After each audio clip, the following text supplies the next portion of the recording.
Hello friends, welcome to Chakri's world. ఈ రోజు అయితే మనం పంచారామాల్లో ఒకటైన ద్రాక్షారామంకి వచ్చామండి. మనం ఈ ద్రాక్షారామానికి రావాలంటే ఓన్ వెహికల్ ఉంటే రావులపాలెం నుండి సుమారుగా ఒక 40 కిలోమీటర్ల వరకు వచ్చిద్దండి.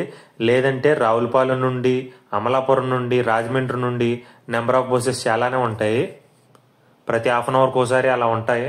మనం హైదరాబాద్ నుంచి అలా ప్లాన్ చేస్తే ఇలా ఒక్కో దానికి ప్లాన్ చేయడం కన్నా వస్తే గోదావరి జిల్లాలో ఉన్న టూరిజం మొత్తం కవర్ చేసేటట్టు ప్లాన్ చేసుకుంటే చాలా బాగుంటుందండి. ఒక 1 వీక్ పాటు ఇక్కడ ప్లేసెస్ కానీ, ఆ గ్రీనరీ కానీ, కొబ్బరి చెట్ల అందం కానీ, గోదావరి నది అందం కానీ మామూలుగా ఉండదు. అసలు గట్టిగా మాట్లాడితే 1 వీక్ కూడా చాలదు అసలు.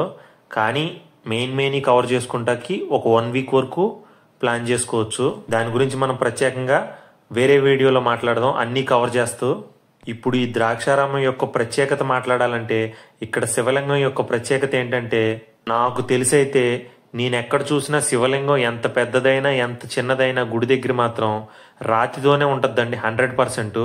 కానీ ఇక్కడ మాత్రం ఈ ఒక్క ప్రదేశంలోనే శివలింగం మాత్రం ఆ లింగాకారం చెక్కతో చేయబడి ఉంటుందండి.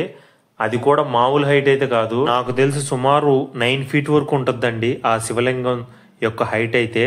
ఈ ఆలయాన్ని ఇక్కడున్న శాసనం ప్రకారం 9వ శతాబ్దంలో నిర్మించారని చెప్తున్నారండి.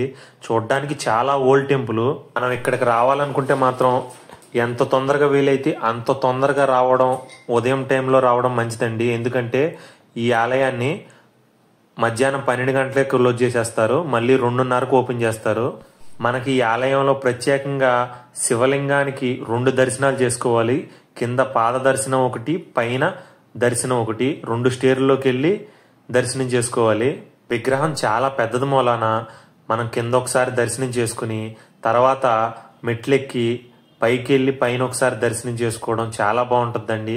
అదైతే మనకి కనిపించే రావి చెట్టు దగ్గర సాక్షాత్తు విష్ణువు సైతం మండల దీక్ష చేసి తన కోరికను నెరవేర్చుకున్నాడని ఈ కనిపించే కొలంలో నుంచి మనం కోరిన కోరిక తీరిన వెంటనే తీసుకొచ్చి బిందెడు నీళ్లు ఆ రావి చెట్టు కింద ఉన్న శివలింగానికి పోయడంతో పూర్తవుతుందంట.